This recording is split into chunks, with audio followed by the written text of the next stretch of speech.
Irmãos, o livro de Josué, capítulo 7. Josué, capítulo 7. A partir do versículo 1, diz assim a Escritura: Mas os filhos de Israel foram infiéis em relação às coisas condenadas, porque Acã, filho de Carmi, filho de Zabdi, filho de Zerá, da tribo de Judá, pegou para si uma parte das coisas condenadas. A ira do Senhor se acendeu contra os filhos de Israel. Josué enviou homens de Jericó até a cidade de Ai, que está junto a Bet-Avém, a leste de Betel, e lhes falou, dizendo: Vão e espiem a terra.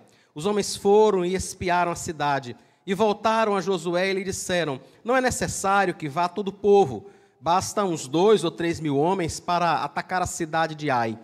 Não fatigue ali todo o povo, porque são poucos os inimigos. Assim, apenas uns 3 mil homens do povo foram até lá, os quais fugiram diante dos homens da cidade de Ai.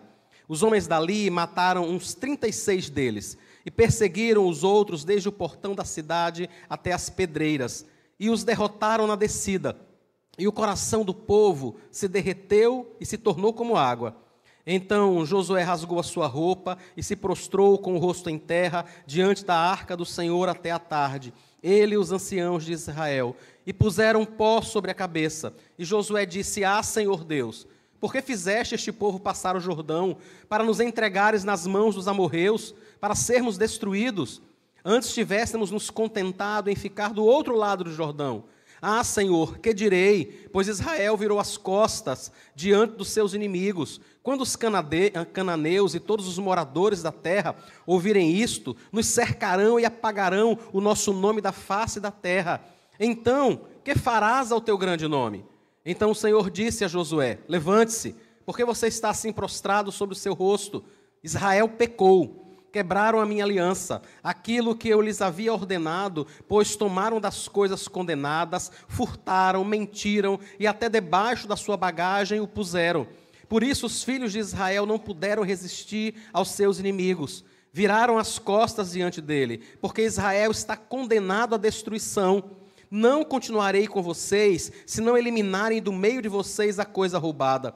Levante-se, santifique o povo e diga: santifiquem-se para amanhã, porque assim diz o Senhor Deus de Israel: há coisas condenadas no meio de vocês, ó Israel. Vocês não poderão resistir aos seus inimigos, enquanto não eliminarem do meio de vocês as coisas condenadas.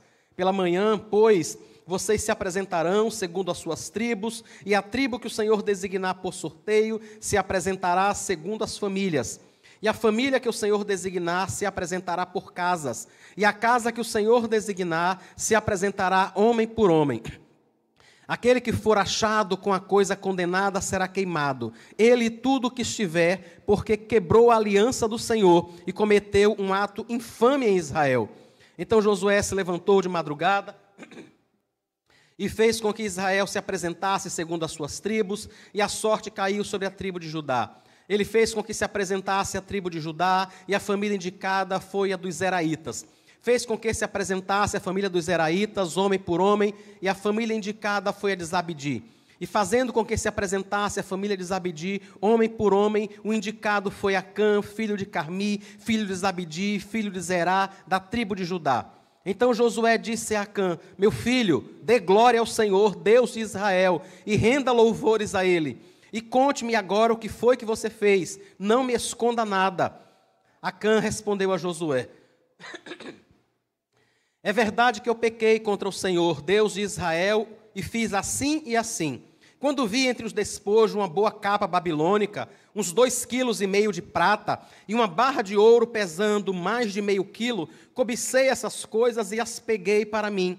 E eis que estão escondidas na terra, no meio da minha tenda, e a prata por baixo. Então Josué enviou mensageiros que foram correndo à tenda de Acã, e eis que tudo estava escondido nela, e a prata estava por baixo. Tiraram aquelas coisas do meio da tenda, e as trouxeram a Josué e a todos os filhos de Israel, e as colocaram diante do Senhor. Então Josué e todo Israel com ele pegaram Acã, filho de Zera, e a prata, a capa, a barra de ouro, os filhos e as filhas deles, os seus bois, os seus jumentos, as suas ovelhas, a sua tenda e tudo que ele tinha, e os levaram para o vale de Acor. Josué disse a Acã: por que você trouxe esta calamidade sobre nós? O Senhor hoje trará calamidade sobre você. E todo Israel apedrejou, e depois de apedrejá-los, ainda os queimou. E levantaram sobre ele um montão de pedras, que permanece até o dia de hoje. Assim o Senhor apagou o furor da sua ira. Por isso aquele lugar se chama o Vale de Acor até o dia de hoje. Deus tinha dado uma orientação ao seu povo. Aquilo que Deus nos fala, irmãos, não é um conselho, não é uma orientação, não é uma dica, não é uma proposta. Aquilo que Deus nos fala em sua palavra é a sua vontade, é a vontade de um Senhor que é criador dos céus, da terra, de todas as coisas, que é imensamente poderoso, bondoso, amoroso, cuidadoso, que conhece a realidade muito melhor do que nós, porque foi Ele mesmo quem a criou, e é Ele mesmo quem a define. Deus não apenas criou as coisas, Ele define o que cada uma delas é. Ele define não apenas a sua forma, a sua morfologia, não apenas a sua funcionalidade, mas o seu significado. Deus é aquele, irmãos, que dá significado e sentido a todas as coisas. Por isso eu e você precisamos dar ouvidos àquilo que Ele fala, para o nosso bem, para que a realidade seja vivida da forma que o Senhor quer que ela seja, que é para o nosso próprio bem. Nós já comentamos várias vezes aqui, irmãos, quanto aquilo que nós fazemos não vai modificar a Deus, não vai abençoá-lo, não vai fazê-lo mais elevado ou menos elevado, mais exaltado ou menos exaltado. Ele é Deus, desde toda a eternidade Ele é Deus, sempre foi e para sempre será. Daqui a milhões e milhões e milhões e milhões de eternidades, Ele permanecerá sendo o mesmo. Nada vai mudar, nada, nem para um lado, nem para outro, nada se acrescentará a Ele e nada dele será tirado. Então, por que é que Ele se digna, né? Por que é que Ele tem a misericórdia e a bondade de conversar conosco? Porque nós precisamos. Porque diferente dele, contrariamente a Ele, nós somos extremamente limitados. Nós sequer, irmãos, conseguimos entender o pouco da realidade que está entre nós. Eu acho que dizer que nós enxergamos um palmo à frente do nosso nariz ainda é muito. Nós precisamos da orientação, precisamos do cuidado de Deus. Apesar de muitas vezes, devido à nossa própria limitação, a limitação natural de ser humano, a limitação natural de ser criatura, nós sequer conseguimos entender muito daquilo que é a vontade dele para nós. Por que é que Deus não queria que nada fosse pego? Em tantas outras cidades que eles invadiram, em tantos outros lugares, o Senhor disse que eles podiam pegar o que estava lá. Por que que agora, na cidade de Ai, o Senhor diz: não pegue nada, não traga nada de lá? E um moço chamado Acã, ele vê uma capa, uma barra de ouro, um pouco de prata. Ele diz: rapaz, nós somos tantos aqui, mas somos tantos, e tem tanta coisa, quem por algum acaso notará alguma coisa? Quem vai perceber que alguma coisa sumiu? Talvez quem vai perceber que eu não dei ouvidos à ordem do Senhor? A resposta está no versículo 7. A ira do Senhor se acendeu contra os filhos de Israel. Deus sabe, irmãos. Deus vê aquilo que eu e você fazemos, aquilo que eu e você pensamos, aquilo que é a nossa intenção, aquilo que é a nossa motivação, aquilo que nós queríamos fazer, nos arrependemos e não fizemos, ficou apenas como um pensamento ruminando na nossa cabeça, né? Mas que por fim foi vencido pela misericórdia do Senhor, pelo nosso esforço. Deus conhece todas essas coisas. Quando eu e você não lutamos sinceramente contra alguns pensamentos que surgem em nossa mente, de quebrar a vontade de Deus, de desagradar ao Senhor de alguma forma, isso não apenas ofende a Deus, os irmãos já sabem disso, Isso não apenas ofende, isso não apenas desagrada a Deus, isso não apenas cria um muro de separação entre nós e Deus, o que já é algo simplesmente terrível, porque eu sei que vocês sabem, eu sei também o quanto nós temos consciência disso. Tudo, irmãos, a nossa vida, a nossa saúde, os nossos filhos, os nossos cônjuges, o nosso trabalho, a nossa sanidade mental, o nosso dinheiro, tudo que você puder imaginar está nas mãos de Deus, está diante dEle. Tudo isso é disposto para Ele. Ele mexe com qualquer dessas coisas, qualquer delas, segundo o seu querer e a sua vontade. Então, eu e você precisamos mesmo ouvir o Senhor. Acã não ouviu, e isso trouxe um imenso prejuízo, primeiro para o povo. O povo estava começando uma campanha, eles tinham acabado de invadir a terra ali dos cananeus, dos amorreus, dos heveus, dos heteus, e daquele povo cheio de eu. Eles tinham começado a invadir aquele lugar, a tomar aquelas terras. Mas na segunda cidade, eles tinham só derrotado Jericó. Na segunda cidade, uma cidade pequena, eles são derrotados, eles fogem. E vejam como é que o texto diz que ficou o coração daquele povo, final do versículo 4. E o coração do povo se derreteu e se tornou como água. Irmãos, o povo simplesmente desanimou. Disse, como é que vai ser agora? Não foi apenas o povo. O líder deles, Josué, ficou confuso, desorientado, triste, desanimado, decepcionado. Ele não sabia o que tinha acontecido. E a primeira coisa que ele pensa é, rapaz, Deus não vai cumprir o que ele fez, não. Peraí, Deus me trouxe aqui para quê? Para que Deus permitiu que a gente atravessasse o Jordão? A gente poderia ter ficado lá, a leste do Jordão. Para que é que ele me trouxe aqui?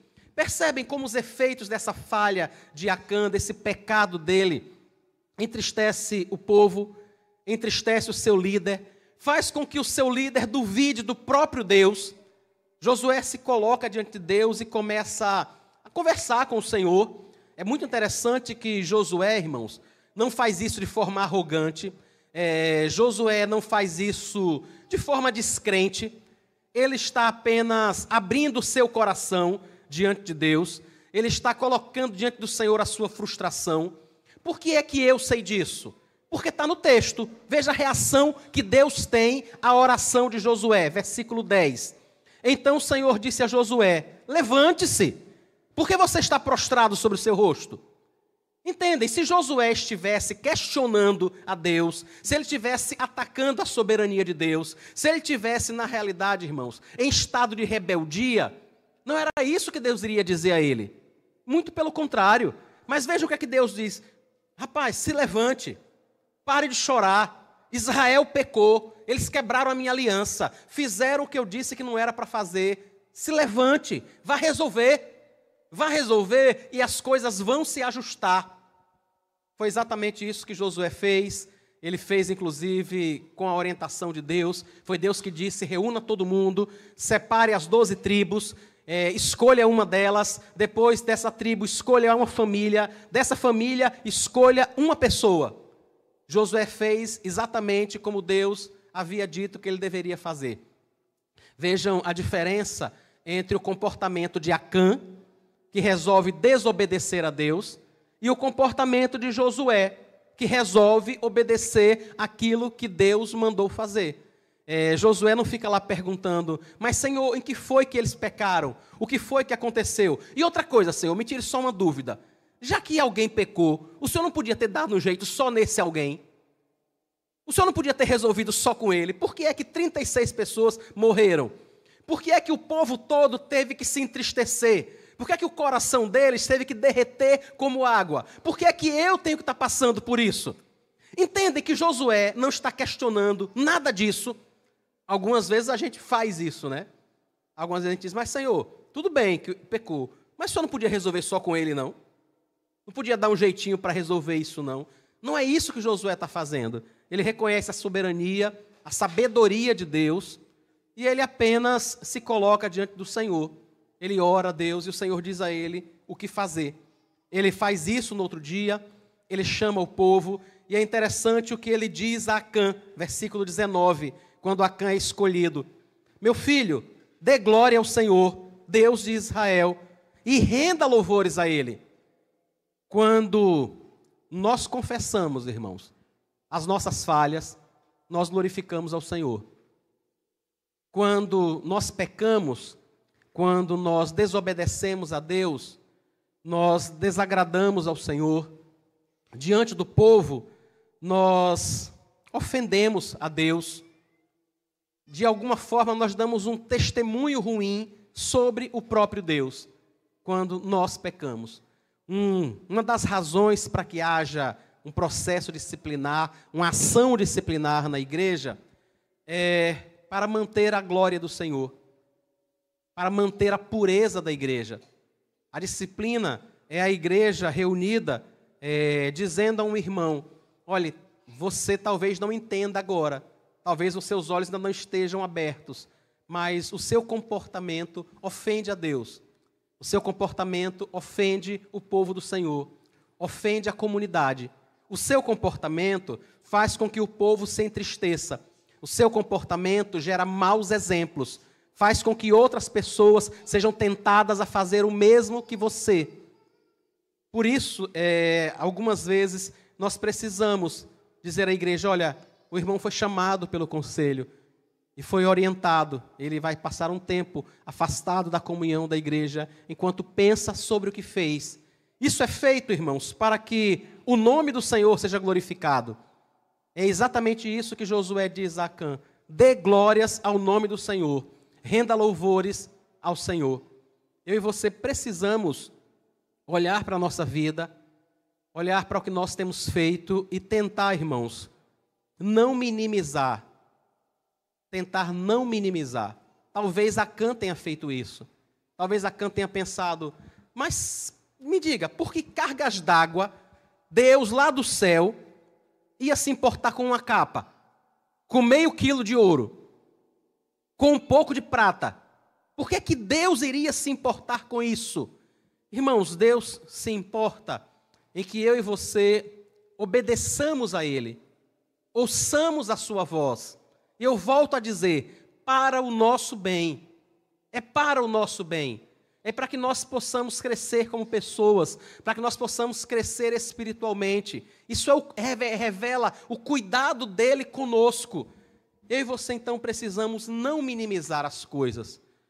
Entender que pecamos. Pecamos quando ofendemos a Deus de formas que talvez todo mundo faça. E que já é uma coisa muito comum em nosso meio. Muito comum.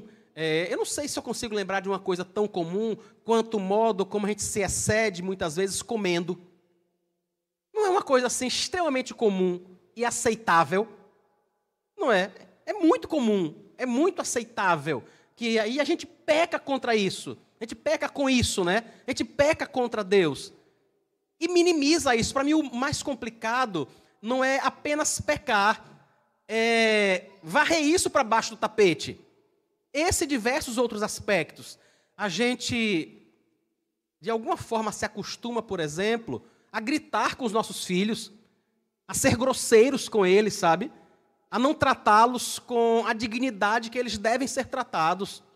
E quantas vezes a gente pensa: não, mas ele me irrita muito.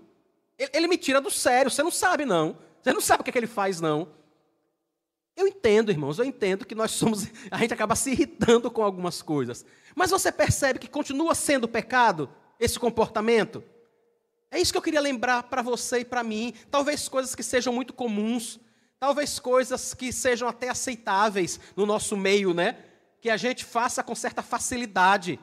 Mas que eu e você precisamos entender que não é essa a vontade de Deus. E que isso vai trazer consequências para nossas vidas. A gente pensa assim, mas é um detalhe, foi só uma vez. A gente sabe que não foi uma vez. E tem outra coisa, vocês já ouviram dizer que por onde passa um boi, passa uma boiada? Já ouviram esse ditado? Isso é uma das coisas mais certas que a gente pode dizer com relação a pecar. Pecar e coçar, é só começar. É só começar, e já era. E aí a coisa se retroalimenta. E acabou. A gente precisa parar mesmo, dizer assim: Senhor, tenha misericórdia. talvez essas coisas sejam comuns, talvez sejam praticadas por todo mundo, mas não é essa a vontade de Deus. Acã, irmãos, prejudicou o exército de Israel, prejudicou seu líder, Josué, prejudicou o povo, ele prejudicou até os seus animais, os seus bois, as suas ovelhas. É isso que diz o versículo 24. Então Josué e todo Israel com ele pegaram Acã, filho de Zera, e a prata, a capa, a barra de ouro, os filhos, as filhas, os bois, os jumentos, as ovelhas, a tenda, tudo que eles tinham, levaram para o vale de Jacó, apedrejaram todos eles e queimaram tudo. Percebe uma coisa que talvez Acã tenha dito, isso não é nada, isso não é nada. O prejuízo que trouxe, talvez você seja diabético e tem a prescrição do médico de não estar comendo doce, mas percebe que é bom, entende que é pouco e que talvez não faça tanto mal, até o momento em que você morre. Me diga aí como é que fica a sua família, como é que ficam os seus filhos, como é que fica todo mundo, como é que fica a igreja, me diga aí. Entende? Como é que fica a igreja? Imagine a gente ter que parar para botar seu caixão aqui e ficar todo mundo aqui triste, abatido, cabisbaixo, porque você resolveu comer doce demais, quando sabia que não deveria, porque achava que era uma coisa boba. Sabe, é uma coisa boba. Não vai resolver, eu dou jeito. Entendem que a gente muitas vezes minimiza essas coisas e não percebe o efeito danoso que isso pode trazer sobre a nossa vida, sobre a vida de outras pessoas. Que Deus nos ajude, irmãos, para que nessa manhã a gente possa dar glórias a Deus, pedindo perdão a Ele pelos nossos pecados, pelas vezes que nós não ouvimos a sua voz, pelas vezes em que nós sabemos o que deveria ser feito, mas a gente abre uma concessão, é uma vezinha só, a gente faz algo que talvez seja pequeno, né? E muitas vezes isso vai trazer grandes consequências para a nossa vida, para a vida das pessoas que nós amamos, para pessoas que estão perto de nós, para a nossa família, às vezes até para os nossos animais, né? Para o boi, para a ovelha, para o gado. Vamos orar, pedir a Deus tenha misericórdia de nós. Senhor Deus, nos perdoa porque, além de desobedecermos ao Senhor inúmeras vezes, ainda acrescentamos a esta falha o pecado de minimizar o que fazemos, de dizer que o que fazemos não é nada. Tenha misericórdia, Senhor. Tenha misericórdia, meu Pai. Nos ajuda. Ajuda a tua igreja, cada irmão aqui presente. O Senhor conhece a nossa fragilidade, as nossas limitações, as lutas que existem no coração de cada um de nós. E nós nos apresentamos diante do Senhor nesta manhã, pedindo que nos fortaleça no teu nome, por tua misericórdia, que fortaleça a nossa vontade de fazer a tua vontade, a decisão de seguir ao Senhor, mesmo quando nós não entendemos por que é que o Senhor nos pede isso. Ajuda-nos a confiar quando nós não compreendemos. Nós precisamos do Senhor, sem Ti não somos nada, e nós agradecemos ao Senhor a orientação que o Senhor nos dá, agradecemos ao Senhor pela Tua palavra e pelo Teu cuidado com a nossa vida, no nome de Jesus. Amém.